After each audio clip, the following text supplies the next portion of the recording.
Greetings, guys, gals, non-binary pals, and welcome back to another video. I hope that my little dangly butterflies are not too distracting. I have worn these glasses while I've been wearing makeup, and so my nose is all smudgy, and so we're gonna have to deal with it. Anyway, today I wanted to do something that I have not done for a little while, and that is going through the r/insane parents subreddit, because it has been a minute since I have gone through that. And I always hate it in like the best way. Stuff is always happening. There are always parents being the absolute worst. And we know that I love to talk about parents being the absolute worst. And this is such a good place for it because it gives us such a variety on ways parents are being the absolute worst. Today, we're going to have a look at all of the different ways that parents are being the absolute worst. So hold on to your hats. Let's see what's going on. But before we get into it, I would like to remind everyone that time is running out for getting your hands on one of these cute little kiwi plushies. They are only available until the end of June and then they are gone forever. They are absolutely adorable and I'm so obsessed with them, and I really hope that we sell enough in order for these orders to go through, so please do go place an order if you haven't already. I also want to remind you that along with the plushies, there are these t-shirts available as well, which are Be Your Own Rainbow, which I think are so cute, and also they have this cute little flower design on the back as well that you never get to see because I'm always wearing the t-shirt, and these are also only available until the end of June, so please do not miss out on your opportunity to get them. You can get them at makeship.com or use the link in the description. I really do appreciate it. It helps me out a lot. While you're down there checking out the amazing plushie NT, please do not forget to hit subscribe, leave a like, comment, etc, etc.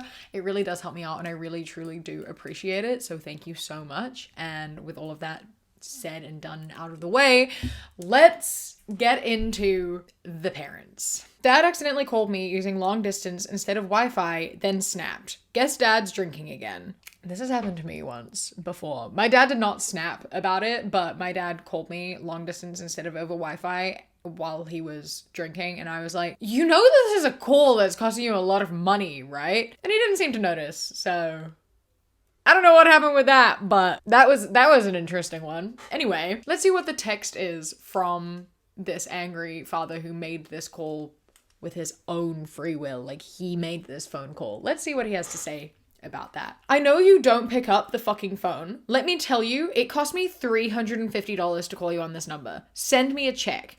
I begged with Verizon to waive it because I told them I didn't know. Why did you give me this stupid fucking phone number? It's the last time I'm calling you. You better call me to explain why this fucking happened. What the fuck is wrong with you? You're worse than James. I knew I should never gotten involved with your fucking bullshit. You are a fucking loser.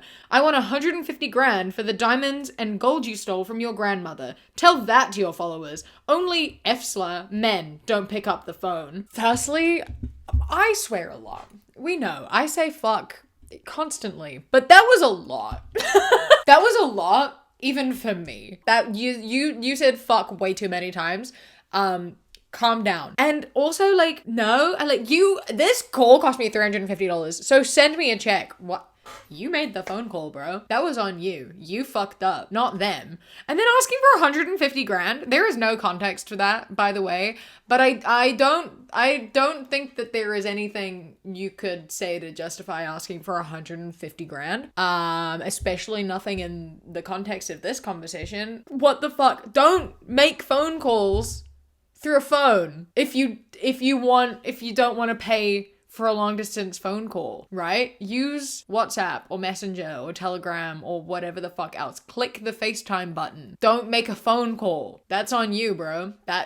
No one's gonna give you $350 because you fucked up. This is a post about unschooling and it's titled 15-year-old unschooled kids can't read. My 15-year-olds aren't reading yet. Should I be worried? Yeah. Yes, absolutely, 100% you should be worried. My 15-year-old twins still aren't reading yet. We've always trusted in natural learning and haven't done any formal academics at all. They spend their days gardening, caring for animals, building things, cooking, foraging, etc., and are very capable and happy kids. I'm still committed to unschooling and don't want to push curriculum or lessons, but I am starting to wonder whether there are ways to gently support literacy without forcing it or creating shame around it. Please help me out here. So here's the thing. You don't just learn to read by like existing in the world. You have to be taught how to read, because like, I don't know if you know this, but reading isn't like a natural instinct. We created words and writing, like that is a human creation that we did. You can't just watch someone read and know how to read. You have to be read to and be following along the words. If your kids don't know how to read, it is because you haven't read to them. That is something that you have to teach them. You as a parent have to teach your kids to read. That is one of your jobs. It's not even like that difficult to get started in the way that like you read to them. You sit down with a book and you point to the words as you go and you help them figure it out and you help teach them how to read. Your kids are 15 and only now are you like, is it too late? You should have asked this question like 8 years ago, even longer, potentially.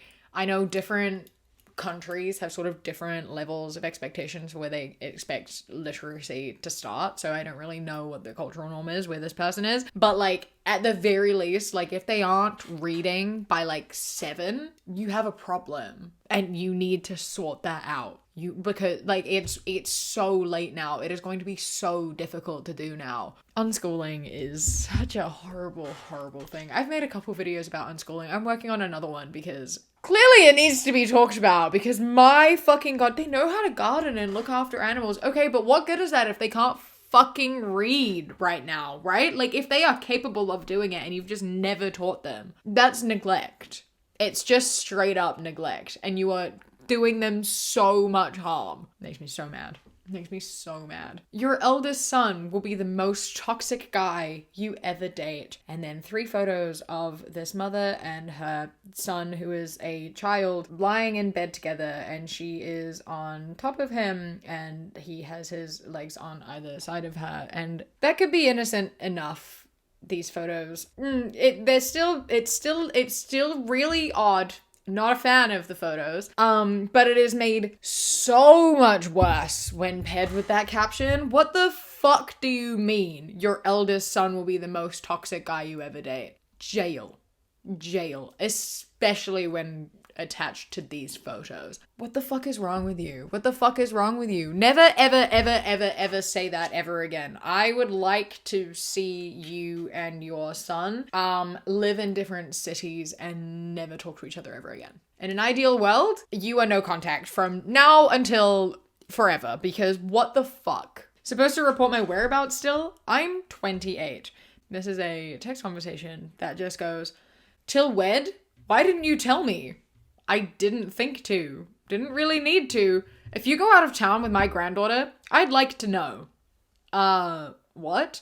Bro, you don't need to know. A 28-year-old takes their own child out of the city. They don't have to tell you shit. They are 28 years old. That is their child. It's got nothing to do with you, actually. They don't have to tell you if they don't want to tell. You are not entitled to that information. Why do parents think that they are continuously entitled to this information forever? Like, it's not got anything to do with you. You do not need to know this. It doesn't impact you in any way.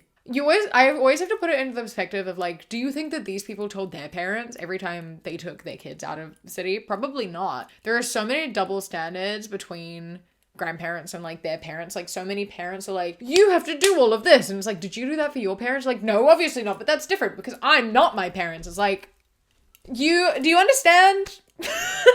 Do you understand the hypocrisy, the double standard we've got going on here? Because like, you can't be living by a different set of rules to the rules that you set. That's not how this works. You can't be doing that. My mom finally pushed me to the point of blocking her and going no contact after sending me these texts while I was in labor. "I said I would never contact you again, but you were induced this morning and I've been up since 5 thinking about you and praying that you get through this with ease. You may have had your baby boy already. Regardless of everything, please know in the back of my mind that I love you always with all of my heart. Nope, not born yet. Inductions take a long time. Did you get an epidural? Are you okay? I've been worried all day. Why are you being so dramatic? Calm down.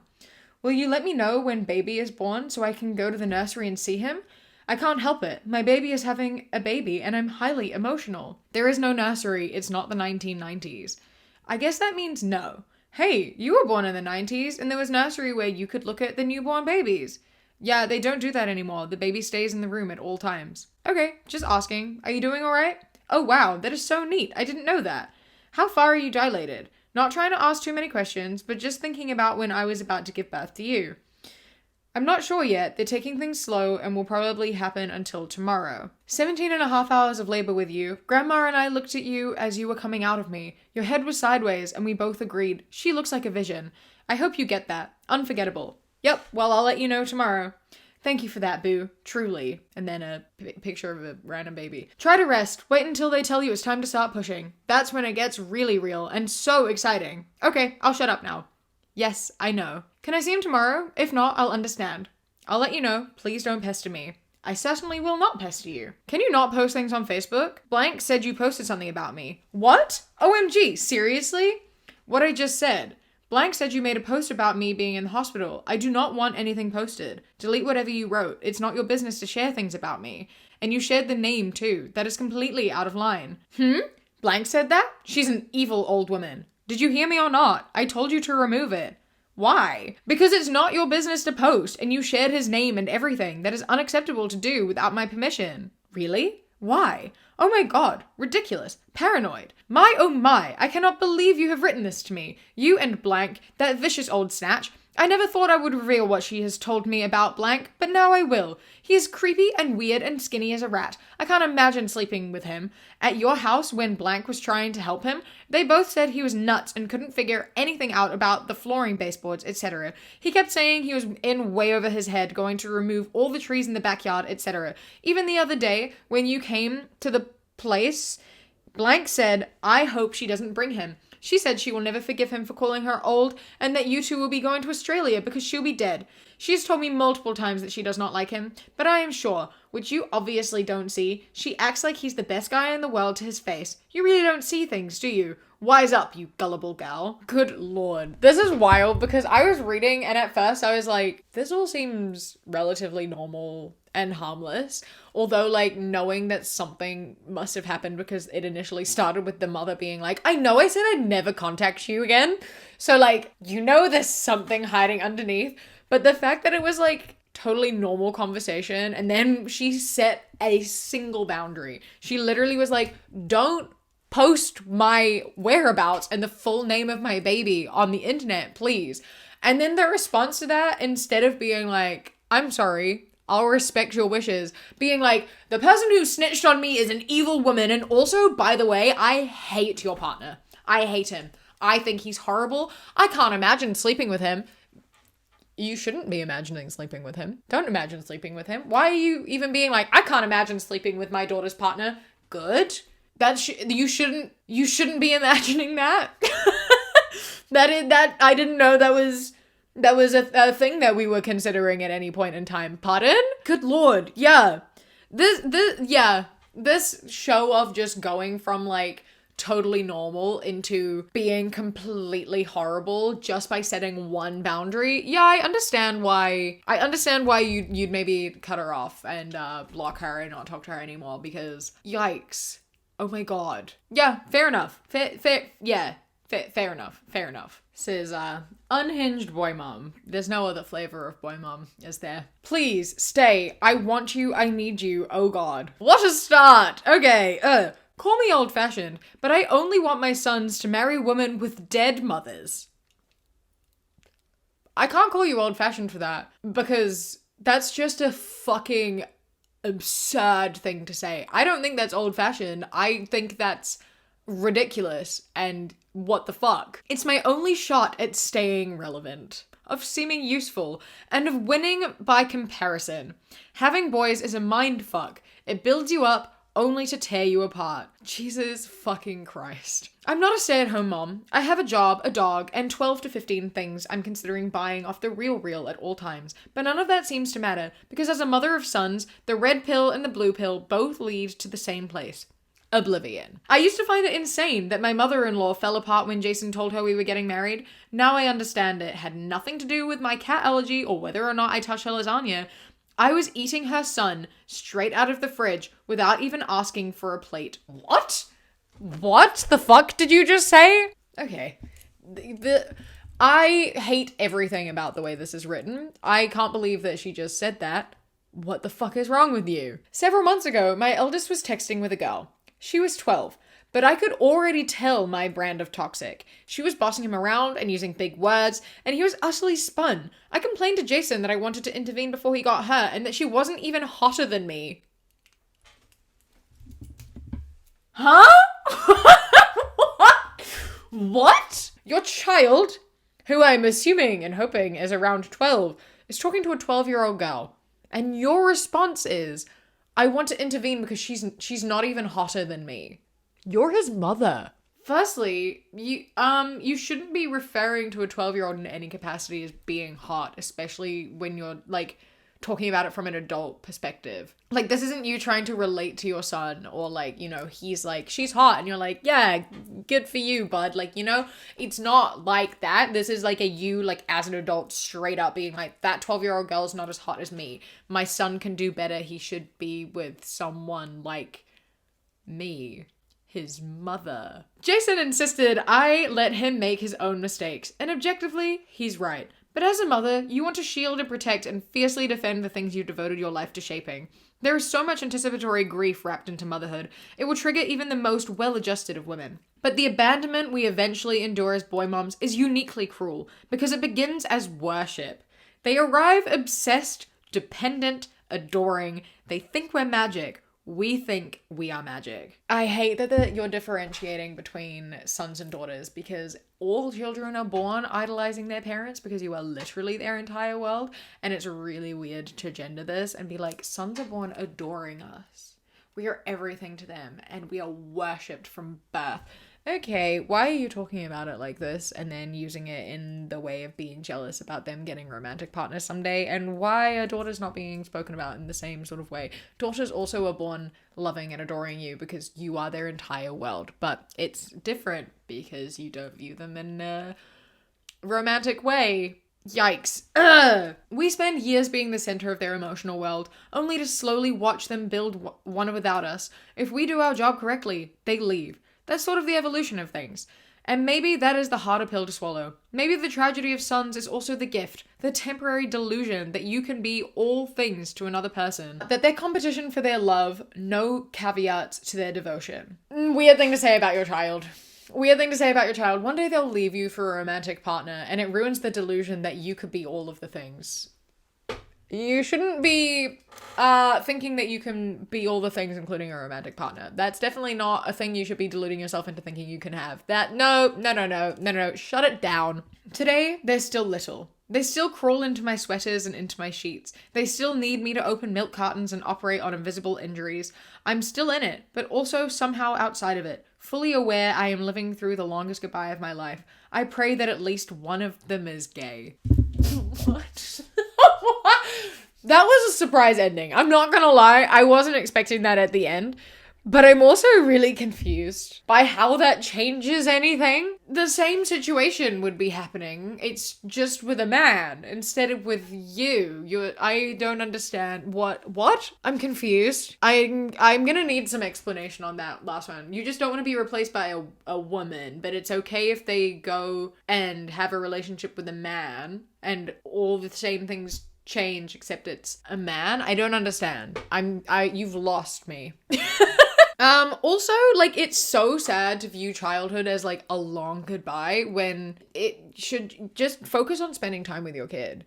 Just like love your kid as your kid. Like love your child as a parent, right? Be a parent and love them and prepare them to leave. And also, if you do a good job, they're going to want to stay in your life. If you do a good job, they aren't going to leave you. But you aren't doing a good job and you are going to make them leave you. So that's something to consider going forwards, ma'am, because fucking Jesus Christ. My mom pretended to have cancer. I have cancer. Hello. I can't stand this anymore. It's not right. Hi. What do you know so far about the cancer? What's happened? Well, what cancer do you have? When did you find out? What's the treatment? I'm confused, Mom. I don't. I deleted the message instantly and regretted it. I wanted to see if any of you would care. I've been reaching out numerous times. I'm not spiteful at all. All I've ever done is the best I knew how. That's not how this is why your kids don't talk to you. This is why they don't care.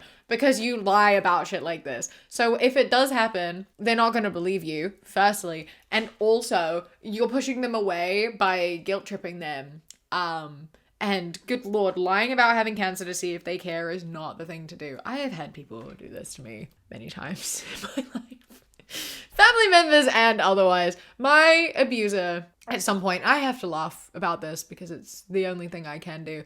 When we were having a fight, because we literally were fighting all the time. We were never not fighting. To get me to stop fighting and being upset, he was like, my friend has brain cancer. That's why I'm acting like this. And I was like, oh my God, I'm so sorry. That's horrible. Ended the fight, obviously, because now I'm like, oh my God, his friend didn't have brain cancer. That wasn't real. He made that up. And then he used it all the time as a way to be like, this is why I'm upset. No one had fucking brain cancer. I've been told by family members that they're like, well, I'm going to go off myself just to see if people would care. It's, why are you saying this? Why are you doing this? Stop it. That's not a good way to get attention. That's not a good thing to do. That is never okay. And if people are doing this to you, leave.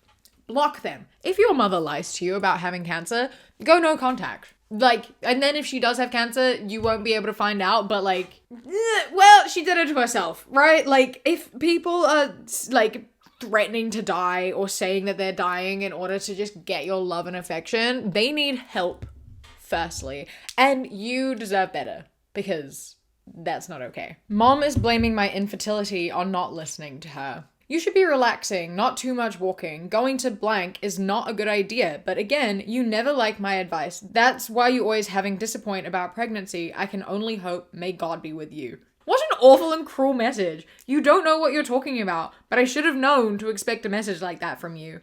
What the fuck? Yeah, such a cruel thing to say. Sending a message after finding out that your daughter's having fertility issues, being like, the reason you're struggling is because you're not listening to me. You aren't doing what I'm telling you to do. You need to stop doing this. The fact you are struggling with fertility is actually all your fault and you're doing everything wrong and you should just listen to me. This is just such a fucked up thing to say. The absolute, like, gall, the entitlement, the audacity to send messages like this to your child or to anyone is fucking astounding. It's so astounding. These people do not understand boundaries, and it's so frustrating and so upsetting, and I'm so sorry to anyone who ends up on the other end of things like this. Like, truly, they're so selfish. Like, looking at this situation and coming in and being like, I know what I'm talking about. I know best. Listen to me. Everything is your fault. I am God. Like, stop it. You deserve to go no contact. You deserve, like, I hope your daughter never talks to you ever again, right? Like, sometimes you're signing up for it. You're asking for it. You are asking to be blocked. And this is one of those instances. I feel like we've gone through enough of those. These parents are not okay. None of them are okay. So many parents are not okay. And that never ceases to be true. So many less people need to have kids. We need to make not having kids the social norm and having kids be the questionable decision. That is the world that I would like to live in. So let's keep working. Get that birth rate down. And if you want to have kids, you gotta really know you want to have kids and everything that means. Okay? Okay, a huge thank you to my Kiwi Cat patrons. Eden, Amelia, Rain Remaining, Mossy Moose, Bingo Bango, Who Ate My Mango, Kiarum, Bug Loves Cats, Kojo, The Beebs, Tess, Bree, Chastity, Beckett, Prismatic Petey, Sushi Kawaii, Phil the Duck, River, Queen Glimmer, Ella, Mr. Noodle, Radsack, Knitting Menace, Chris, Ellie, Ikazel, Alexis, and Nevea. I love and appreciate you so much. Thank you so much for joining. I hope you enjoy the rest of your day. Stay safe. Keep fighting. I love you. Mwah. When you close your eyes, you replace the dark